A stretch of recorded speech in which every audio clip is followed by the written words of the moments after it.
Hi, good morning, everyone. Welcome back to the series of all about English. வீணல் அப்படின்னு ஒரு வார்த்தை இருக்கு. It is a noun, sorry adjective.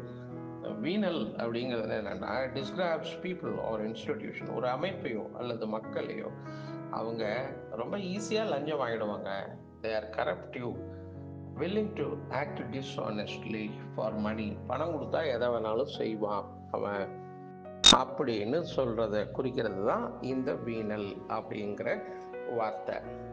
உதாரணமாக த வீணல் judge அப்படின்னா கரப்டிவான பணத்துக்காக எதையும் செய்யக்கூடிய இந்த ஜட்ஜு நீதிபதி accepted bribes to alter the verdict, தன்னுடைய தீர்ப்பை மாற்றுவதற்காக அவர்கள் வேண்டிய வண்ணம் அந்த தீர்ப்பை மாற்றி கொடுப்பதற்காக பணத்தை ஏற்றுக்கொண்டார். அவர் ரொம்ப கரப்டிவான ஆளு, அதாவது லஞ்சம் லாவண்யத்தில் ஈடுபடக்கூடிய மோசமான ஆளு அப்படின்னு சொல்றாங்க.